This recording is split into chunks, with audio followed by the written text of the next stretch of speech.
La réputation d'Alcatraz se répand auprès du grand public. Les informations circulent sur le rôle de ce pénitencier et les détenus auxquels il est destiné. Le battage médiatique s'amplifie grâce à la presse.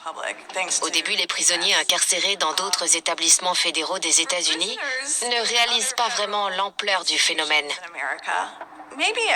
du fait de l'éloignement géographique de cette prison. Ils avaient pourtant accès aux journaux et à la radio. Ils étaient au courant de l'existence de ce pénitencier.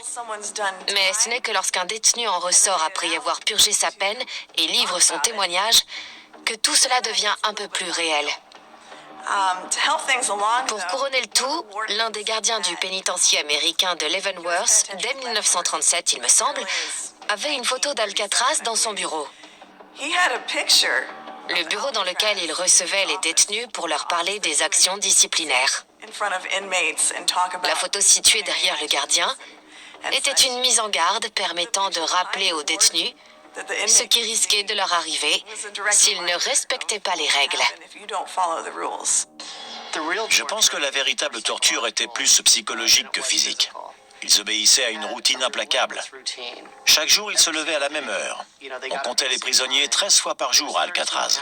À cela s'ajoutaient les autres comptages de détenus qui n'étaient pas planifiés, dans le but d'assurer la sécurité de l'île. Mais le fait est que les détenus se réveillaient à la même heure tous les jours. On les conduisait au réfectoire pour le petit déjeuner, et puis on les ramenait dans leurs cellules pour qu'ils puissent enfiler leurs vêtements de travail. Tous les jours, sauf le week-end, ils observaient la même routine et ils avaient le même emploi du temps. C'est le paramètre qui n'a jamais changé pendant toute la durée du fonctionnement de la prison. L'autre aspect très difficile à supporter pour de nombreux condamnés qui purgeaient leur peine à Alcatraz, c'était à mon avis son emplacement. Les prisons fédérales comme celle d'Atlanta, de Leavenworth ou encore de Louisburg étaient situées dans des zones très rurales à l'époque. Contrairement à Alcatraz, qui se trouvait au milieu de la baie de San Francisco.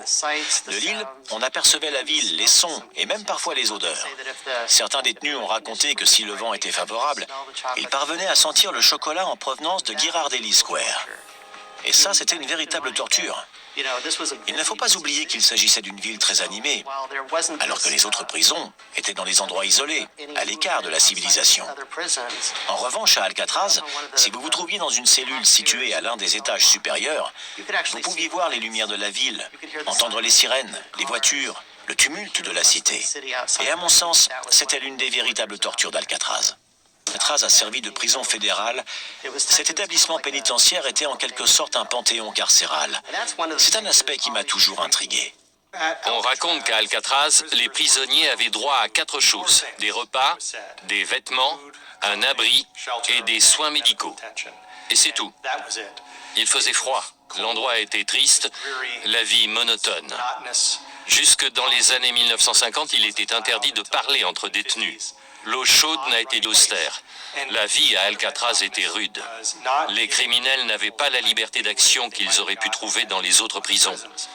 L'une des histoires les plus célèbres est celle d'Al Capone, qui est arrivé à Alcatraz en s'imaginant qu'il pourrait influencer et soudoyer les membres du personnel de la prison, comme par le passé. Mais en fait, il a compris qu'ici, les gardiens n'étaient pas du tout accommodants. Tous les prisonniers détenus ici étaient logés à la même enseigne.